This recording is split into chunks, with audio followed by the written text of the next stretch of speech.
Richard Sharpe was born to a prostitute and orphaned at an early age. He joined the British Army in the late 1700s, notably fighting in India, and through his skill at soldiering, eventually became a sergeant.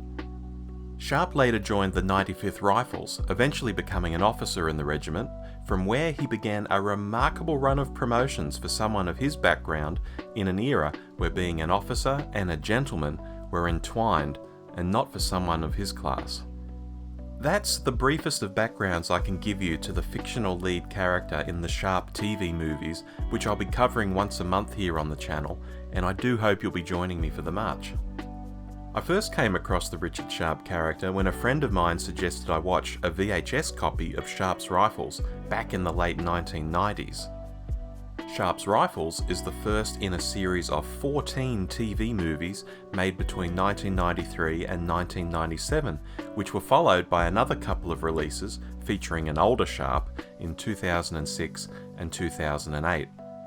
I loved these films on first viewing. Even at the time, it felt like a kind of tough, swashbuckling TV that they don't really make anymore, and with few exceptions, that vibe is even stronger today. I quickly worked through the entire run and also read the novels which had informed them, written by a master of historical fiction, Bernard Cornwell.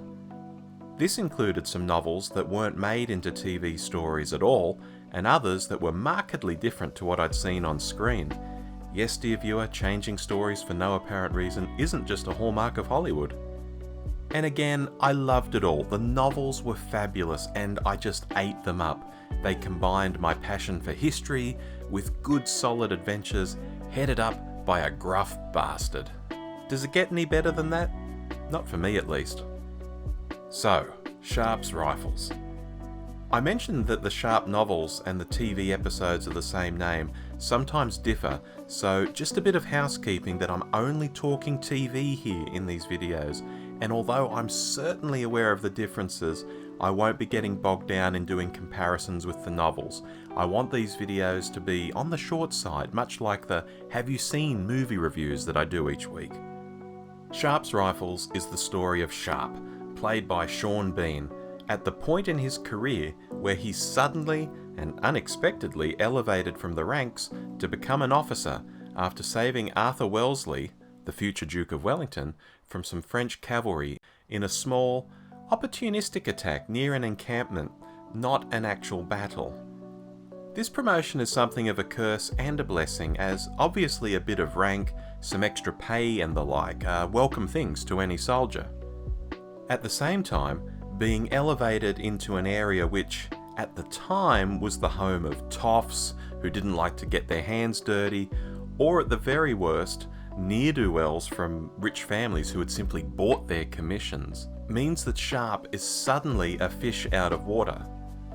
Basically, he's no longer one of the guys with the men who he's been fighting shoulder to shoulder with, but he's not really accepted in the officers' mess either.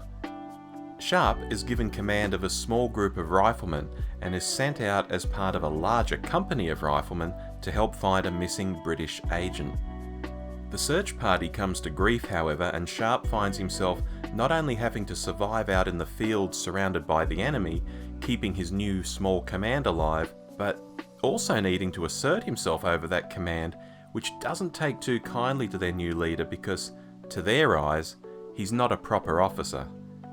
Patrick Harper, played by Daragh O'Malley, is a giant Irishman and in time will come to be Sharpe's best friend, but in this episode is particularly against Sharpe leading them, at one stage even suggesting to the other riflemen that they murder him when they get the chance.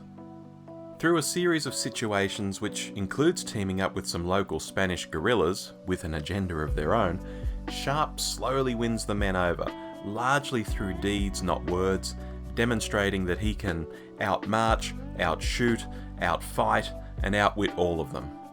But mostly outfight.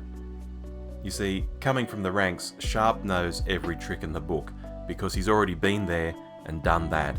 He's not a typical officer, and his men eventually realise he's just right for them. Now, I don't want to be particularly spoilerific as usual, so let's skip to the climax of the story, which is quite exciting and features the defence of a town against some French troops. This is the kind of daring do you sign up for with the Sharpe series. There's shooting, there's sword fighting, there's brawling, it's all in there. Even a little romance. Something for everyone. Of course, being the first in the series, and it was produced in the same block as the TV movie we'll look at next month called Sharpe's Eagle, there's a bit of a rough edge to Sharpe's rifles. You can really tell it was made on a shoestring budget, and the production team is just feeling its way around how to present the material and maybe make it feel a bit bigger than it really is. It still feels somewhat accomplished, however, and don't get me wrong, it's very watchable.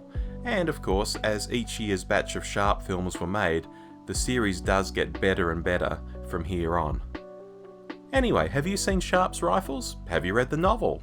Are you interested in seeing it now after watching this video? Why not let me know below in the comments.